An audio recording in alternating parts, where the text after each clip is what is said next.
Hi everyone, it's Dare from Dare Cinema, and today what I wanted to talk to you about is cinematography. And I want to talk to you about the key shot types that any cinematographer, videographer, or director has to know.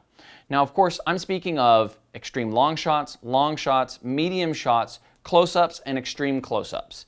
And in case you don't have it, this book, The 5 C's of Cinematography, is arguably the most important book on cinematography for beginners and advanced cinematographers alike, to give you the foundations that you will need to build upon a career and understanding of cinematography.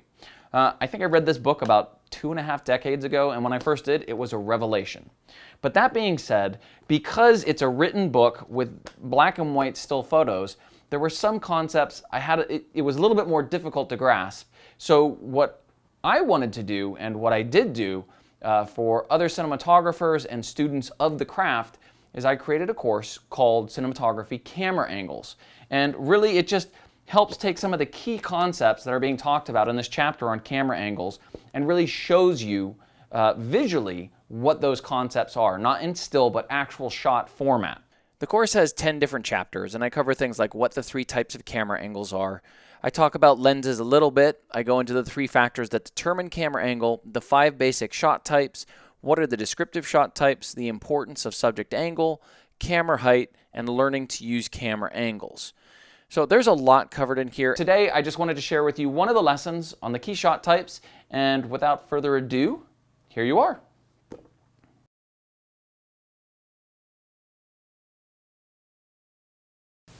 All right, the 5 basic shots. Now, it's true there are dozens of different types of shots, but you'll find that most of them are either variations, movements, or stylizations of these 5 basic types. Now, there's a couple key things that you need to remember when we're describing shot types. One is, definitions of shot types can vary from one cameraman to another. What one cameraman might consider a close shot, another one might call a medium close. And the other thing to remember is that distance of the camera and focal length alone do not determine shot type. The shot should be defined with regards to the subject matter and its image size in relation to the overall picture area. A head close-up would therefore depict a head full screen, whether it was a baby human or a baby elephant.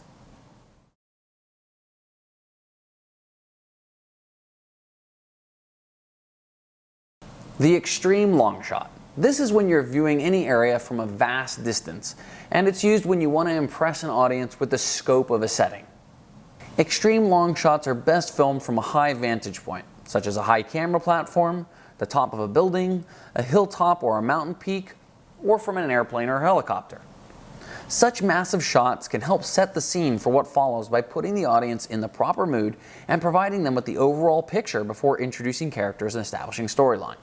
Extreme long shots can be used to help communicate scope, or even the distances that a person has to travel, or the arduousness of their situation, such as if a person had to cross a vast distance and you were to show this huge length of desert, you would help put the audience in the mood for what the film is about. Extreme long shots can be very helpful if you're trying to lay out geography or even provide the setting in a map-like format for the audience to really understand the positioning of things. So that's the extreme long shot. It can be used to communicate vast distances or huge scope or huge setting and help set the stage for what's to come.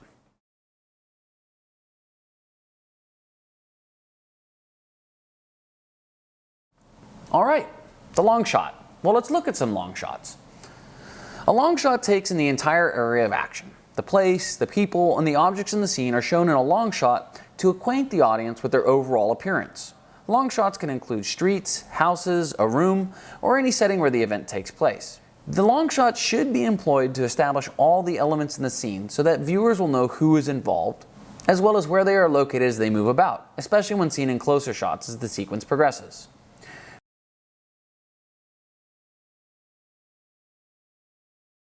Players' entrances, exits, and movements should be shown in long shot whenever their location in the setting is narratively significant. Now, long shots are generally very loosely composed, giving the players in the scene a lot of room to move about. Now, this could seem like a drawback in that the scene itself dwarfs all the players in it, but remember that long shots are generally used only for a small portion of the time in any theatrical film or in any given sequence, because the camera will go in closer and closer as the scene progresses. Long shots lend scope to a picture because they help establish the entirety of the scene. Now, even if you're shooting the entirety of your film in an interior location, such as a submarine or a room in a house, it's always good to have exterior long shots from time to time because it will allow for a little breather in the picture.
Okay, so that's the long shot. Now we move in closer, the medium shot.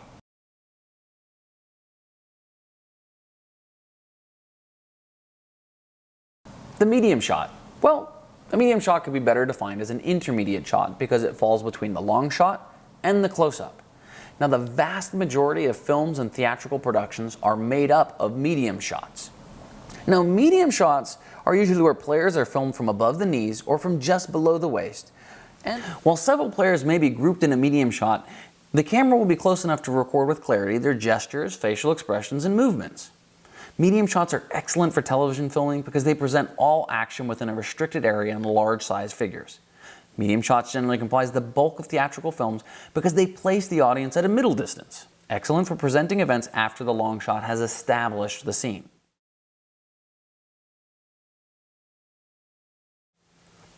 Because it has many narrative uses, a great deal may be depicted in a medium shot. One or more players can be followed about with a pan or a dolly movement, so enough of the setting is shown to keep viewers constantly oriented. The story may move into medium shots after the long shot, and it may return to a medium shot after close-ups to re-establish the players.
The medium shot is extremely versatile and it is the most used shot.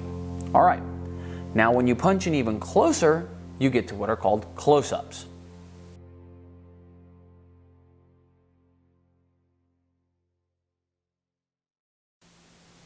The close-up. This is actually another one of the C's of cinematography, and it is one of the most powerful tools of cinematography, because there's nothing quite like seeing a face 50 feet in size on the screen in front of you when you're sitting in a theater. Every tick, every movement of the eyes is projected larger than life.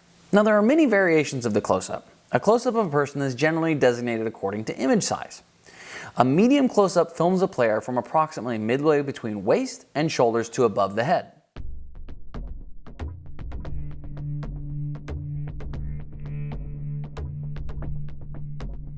A head and shoulder close-up from just below the shoulders to above the head.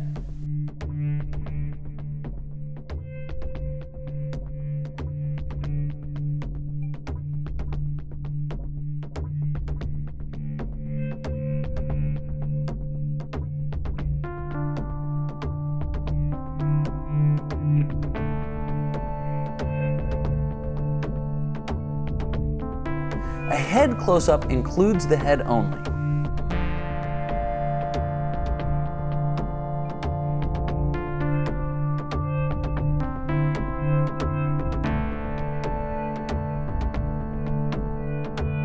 A choker close-up includes a facial area from just below the lips to just above the eyes.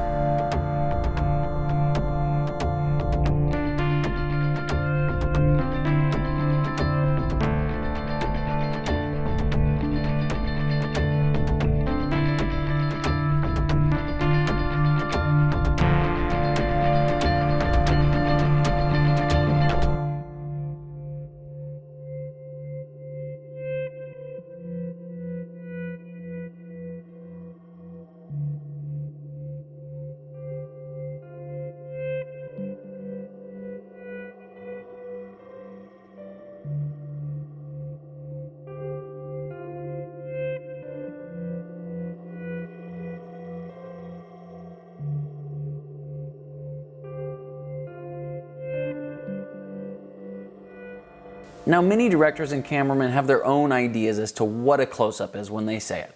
But unless they tell you otherwise, generally when you're filming a close-up, you can consider it a head and shoulder close-up from about here to here.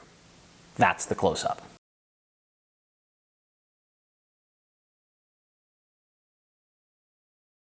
The extreme close-up. Now, just as there's an extreme long shot, there is the extreme close-up. And this basically takes objects which are generally tiny and magnifies them greatly on the screen.